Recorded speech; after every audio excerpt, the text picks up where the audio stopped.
Bismillahirrahmanirrahim. Allahumma sholli ala Sayyidina Muhammad wa ala ali Sayyidina Muhammad.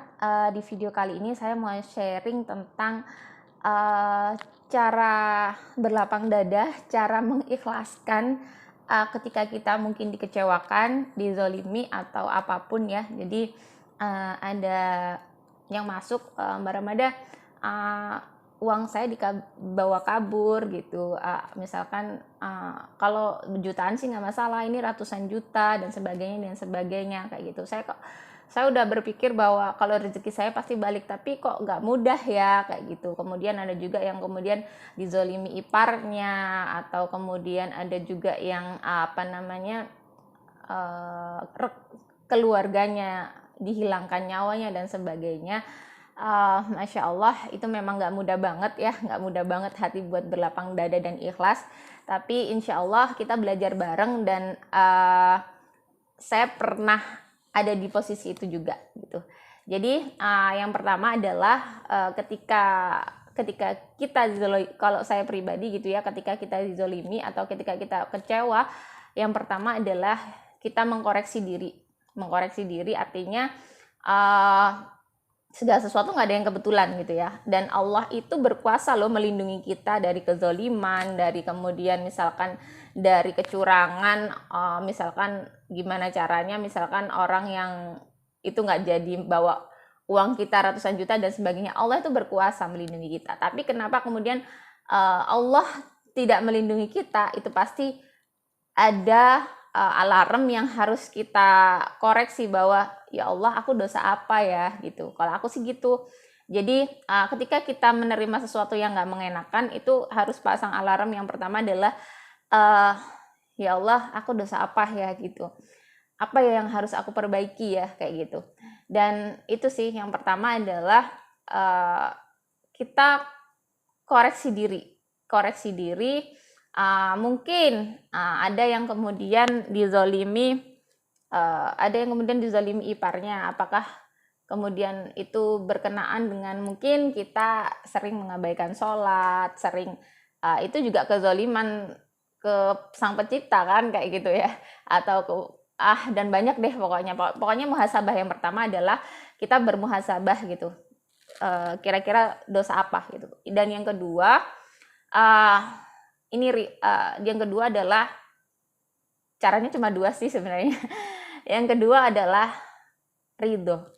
Jadi ridho ini nggak mudah banget kalau kita fokusnya ke orangnya yang menzolimi kita. Jadi misalkan uangnya dibawa 500 juta, dibawa kabur, padahal kita sendiri belum punya rumah dan sebagainya, keluarga kita kekurangan dan sebagainya. Memang nggak mudah kayak gitu. Tapi kalau kita ingat-ingat orangnya, ingat-ingat kelakuannya, pasti itu terus mengakar dalam hati, kekecewaan, kejengkelan dan sebagainya, marah itu pasti terus ada dalam diri kita. Tapi ini lagi kita harus ubah sudut pandang biar kita bisa lebih legowo dan lebih lapang dada, lebih bisa ikhlas. Caranya ubah sudut pandang adalah, kalau saya ya, dulu ketika saya merasa dikecewakan, itu saya mikirnya, ya Allah, ya itu tadi, nggak ada sesuatu yang kebetulan ya. Ketika itu sudah terjadi, berarti itu sudah diizinkan Allah untuk terjadi. Dan ketika orang menyakiti kita, menzolimi kita, berarti Allah sudah mengizinkan itu terjadi dalam hidup kita. Berarti ada something wrong gitu ya, sesuatu yang kita nggak tahu gitu. Yang mungkin bisa jadi itu adalah efeknya adalah hadiah di kemudian hari, atau kemudian adalah banyak sih gitu ya. Tapi yang jelas kita nggak pernah tahu rencananya Allah kayak gitu. Dan kita untuk bisa berlapang dada, untuk bisa ikhlas, itu kita jangan fokus ke orang yang menzolimi kita, tapi kita fokusnya ke Allah gitu. Fokus ke Allah ini gimana sih gitu. Itu tadi ya, misalkan kayak gini. Jadi kita mikirnya adalah orang itu menzolimi kita, itu diizinkan oleh Allah untuk menzolimi kita. Jadi fokusnya lihat ke Allah gitu. Kalau Allah sudah mengizinkan dia menzolimi kita, berarti Allah pasti menolong kita, yang pertama. Yang kedua, Allah pasti memberikan ganti yang lebih baik kayak gitu. Pokoknya Allah Allah Allah gitu. Jadi fokusnya ke Allah gitu. Dan insya Allah itu jadi lebih ringan gitu. Kalau Allah udah mengizinkan, kalau Allah udah apa namanya ACC itu terjadi, ACC orang itu menzalimi kita, berarti Allah sediakan pula pertolongannya, sediakan pula ganti yang lebih baik gitu. Ini nggak mudah memang. Kalau kita fokusnya ke orang terus gitu, pasti dongkol terus kalau kita ingat orangnya. Tapi kalau kita ingat Allah dan kita berusaha ridho dengan apa yang sudah dikasih Allah, insya Allah kita akan dapat yang lebih baik dan kita akan mudah berlapang dada gitu. Jadi analoginya kayak gini deh, misalkan saya atau Anda atau mama semua itu ngefans banget sama Erdogan ya. Tahu ya, Erdogan presiden Turki yang dia soleh, kemudian penghafal Al-Quran, kemudian pokoknya ngefans banget kan, kepribadiannya bagus, akhlaknya bagus, kemudian dia juga seorang presiden, dia juga seorang pemimpin yang disegani di negaranya. Nah, misalkan nih gitu ya, kita lagi diem di trotoar di jalan gitu ya, kemudian tiba-tiba ada mobil sedan nabrak kita, masuk ke trotoar, kemudian nabrak kita, buat kita kemudian jatuh, terluka tapi ya mungkin babras, mungkin juga ada sampai berdarah dikit, tapi insya Allah nggak sampai patah tulang dan sebagainya gitu. Nah, kita dongkol nih, ini orang gimana sih gitu, saya kan sudah di trotoar, tempat saya udah bener, dia yang salah karena tiba-tiba dia masuk trotoar dan nabrak kita kayak gitu, dia yang salah gitu kan, kita pasti dongkol, kecewa kan, kita merasa dizalimi, kita pokoknya sedih, marah jadi satu, dan kemudian tiba-tiba yang turun di belakang gitu ya, dari sedan di belakang itu kemudian adalah ternyata Presiden Erdogan misalkan kayak gitu. Pasti kemudian fokus kita hilang pada sakit kita kan.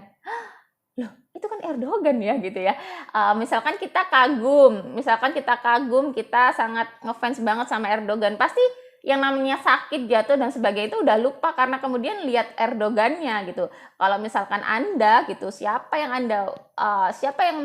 penting dalam hidup Anda, siapa yang kemudian paling membawa pengaruh bagi Anda, silakan digantilah ya analoginya.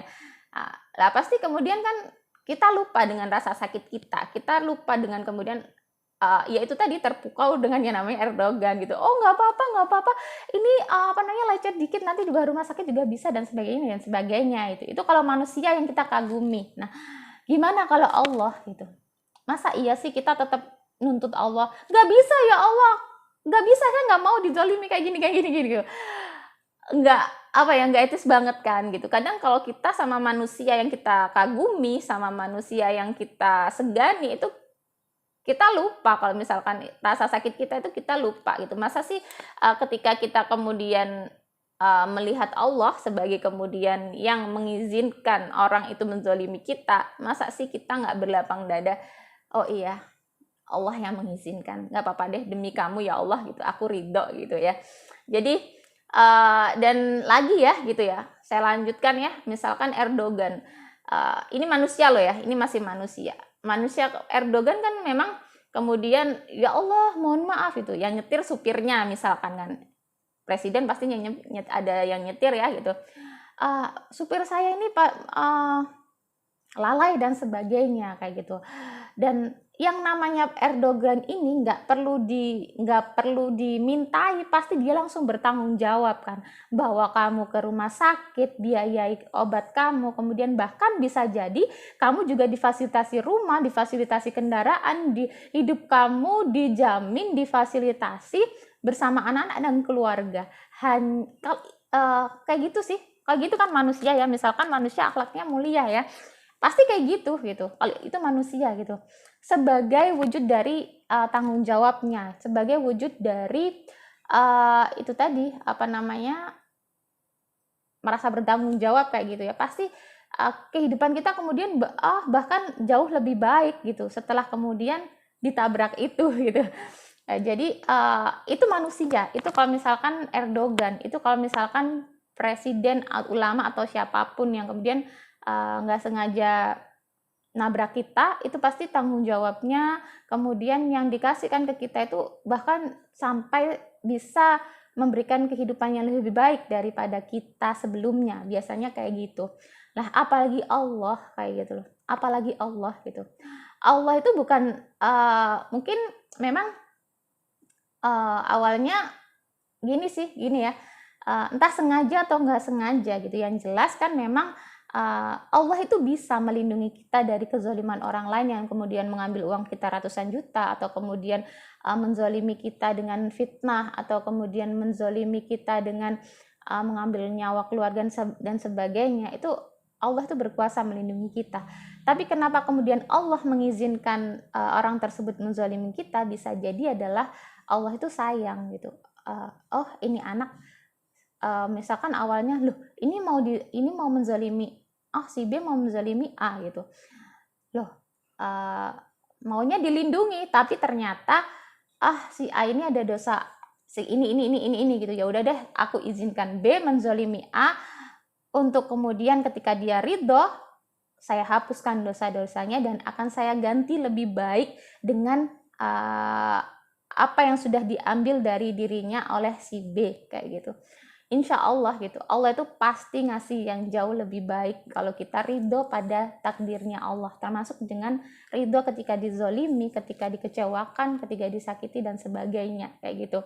Itu nggak mudah, memang nggak mudah banget kalau kita fokusnya ke orang yang menyakiti kita. Makanya fokus kita ubah ke Allah gitu. Ya Allah, iya, ini Engkau yang mengizinkan. Hamba ridho ya Allah gitu. Hamba ridho, mohon jadikan penghapus dosa hamba. Mohon berikan ganti yang lebih baik gitu. Kalau kita fokusnya ke Allah terus, insya Allah lebih mudah, lebih ringan, lebih lapang dada. Siapa yang punya 500 juta? 500 juta yang punya Allah. Dan Allah sangat berkuasa sekali kemudian menggantinya dengan 5 miliar, 500 miliar gitu kan ya. Dan itu tadi, kemudian misalkan ada anggota keluarga yang kemudian sampai dihilangkan nyawanya, mungkin juga Allah sedang mencuci dosa kita, kemudian Allah juga sangat sayang pada keluarga kita yang diambil nyawanya itu, akhirnya, dan semoga juga kemudian Allah beri ganti keluarga atau mungkin anak atau apa yang jauh lebih baik jika kita ridho gitu. Jadi alihkan fokus bukan pada orang yang melakukan kezaliman itu, tapi pada zat yang mengizinkan kezaliman itu terjadi dalam hidup kita kayak gitu.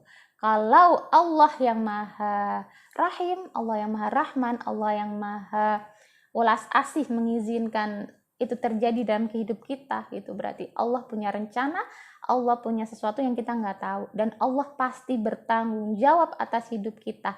Kalau kita ridho pada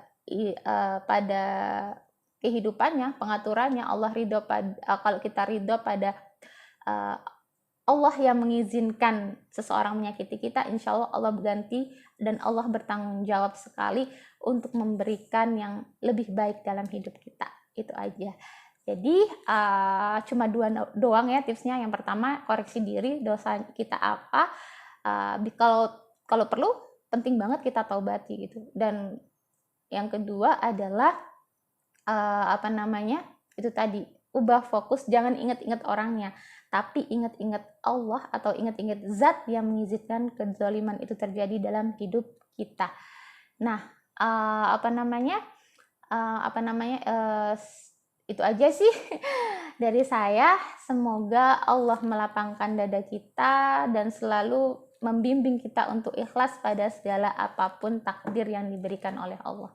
Terima kasih. Wassalamualaikum warahmatullahi wabarakatuh.